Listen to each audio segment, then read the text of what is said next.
Okay, everyone, how's it going? It's me here again. This time I'm going to talk about Sinister. Now, Sinister is probably one of my favorite horror movies in the last probably like 12 years. I don't know why. It just seemed like at some point horror movies just stopped being good and just started going like the more, I don't know, insidious paranormal route where they're just like the same thing over and over again. They don't try to innovate and be different.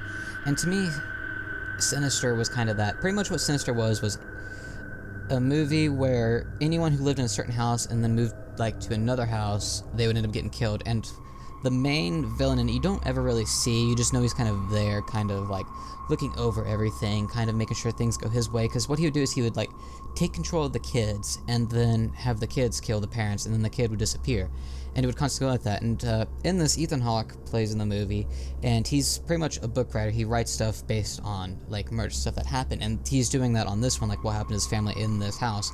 And he ends up coming across this like old projector, kind of like what you see at old theaters where they put the reels and stuff on it, and he would watch that and he would see like all the murders that happened previously at each person's house previous to the house he was currently living in, and he didn't really know like the connection between it. He doesn't end up finding that out till like the end of the movie exactly how it happens.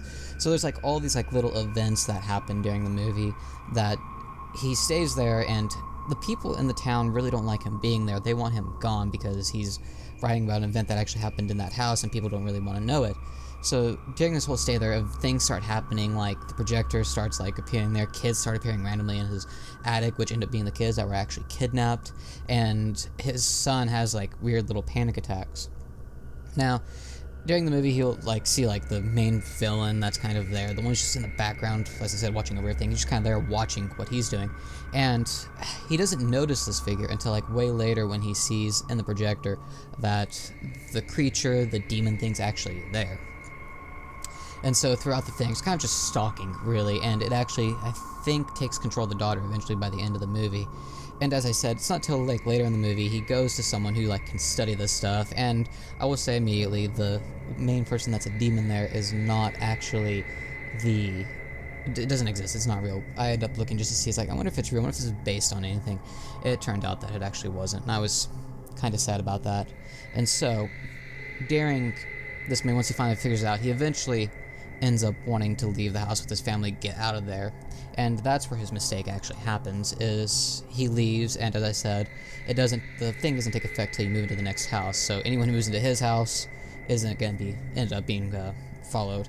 And so by the end of the movie, his family ends up getting killed because the thing took control of his daughter, and it's not till after the kid kills the parents and the rest of the family that the thing comes and gets the kid and walks off. And what it actually does with them, it doesn't know. It seems like it just takes them and keeps them and like lives with them, pretty much is what it is. So I for one really like this movie. It's not scary per se. It has its jump scares here and there, but it's a very clever move the way it did it. It's like you don't see the creature, which I love. You don't really know what it is. It's just in the background. It's never really there. It's just kind of watching. It doesn't appear till the very end of the movie. I thought that was very clever, and the design on it's actually really cool. It kind of reminded me of a Slenderman style, like wears the nice suit and everything. Its face is an expressionless. You can kind of tell where its eyes and mouth are supposed to be, whereas Slenderman is just pale and everything. You can't actually see him. That's what he really reminded me of, is abducting kids and everything, except he actually makes the kids kill the parents and everything, the others that live with them. And I thought it was just very clever with the way it was done. I would highly recommend it. Don't watch the second one. I mean, if you want to, you can, but this is one of those movies that I would say, if you're looking for a horror movie, go watch it. I mean, you probably won't get scared, but it has its jump scares, and if you like jump scares, I'm sure you'll find a couple of those in there. But I just found the movie very clever, very well done. Visually, it's amazing, as again. But that's all for now, and I will see you guys next time.